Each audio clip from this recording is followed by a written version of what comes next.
Amos chapitre 5. Écoutez cette parole du Seigneur que j'ai recueillie à votre sujet. Écoutez cette plainte. La maison d'Israël est tombée, jamais elle ne se relèvera.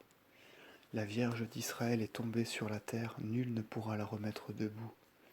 À cause de cela, le Seigneur Dieu dit ces choses. La ville d'où sortaient 1000 hommes, il en sera laissé 100. Celle d'où sortaient 100 hommes, il en sera laissé 10 en la maison d'Israël.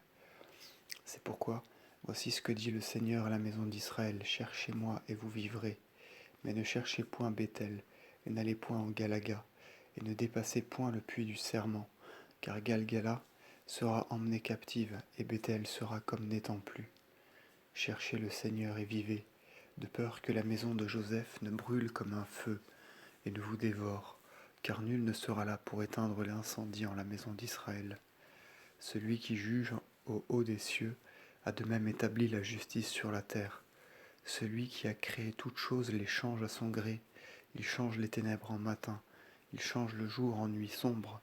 C'est lui qui appelle l'eau de la mer, qui la répand sur la surface de la terre. Le Seigneur est son nom. Lui qui amène la ruine contre la force et déchaîne la misère contre le lieu fortifié. Ils ont haï l'homme qui les réprimandait devant leurs portes, et ils ont eu en abomination la parole sainte. À cause de cela, et en punition de ce que vous avez frappé du poing les pauvres, et de ce que vous avez accepté d'eux de beaux présents, bâtissez des maisons de pierre de taille, et vous ne les habiterez pas. Plantez des vignes excellentes, et vous n'en boirez pas le vin. Car je connais vos nombreuses impiétés, et vos péchés sont grands. Vous foulez aux pieds la justice. Pour juger, vous prenez des présents, et vous vous détournez des pauvres devant les portes de la ville. C'est pourquoi l'homme intelligent, en ces temps-là, gardera le silence, car c'est le temps de la perversité. Cherchez le bien et non le mal, afin que vous viviez, et de cette manière le Seigneur Dieu Tout-Puissant sera avec vous. Comme vous avez dit, nous avons haï le mal et nous aimons le bien. Faites revivre la justice devant les portes de la ville, afin que le Seigneur Dieu Tout-Puissant ait pitié des restes de Joseph. À cause de cela, voici ce que dit le Seigneur Dieu Tout-Puissant.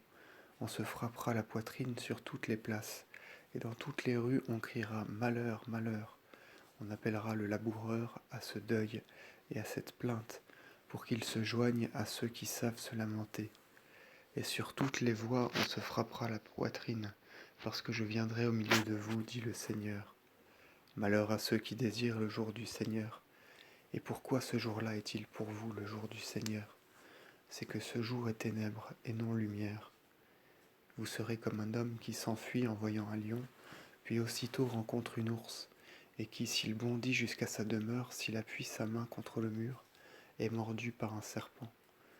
Le jour du Seigneur n'est-il pas ténèbres et non lumière? Ce jour n'est-il pas obscurité sans la moindre lueur? Je hais, je répudie vos fêtes. Je ne puis souffrir l'odeur de vos victimes en vos solennités. Si donc vous m'offrez des holocaustes et des sacrifices, je ne les agréerai pas. Je n'aurai point égard à vos hosties pacifiques. Éloignez de moi le bruit de vos cantiques. Je n'écouterai pas le son de vos harpes. Et mon jugement roulera comme une pluie violente, et ma justice comme un torrent où l'on ne peut naviguer.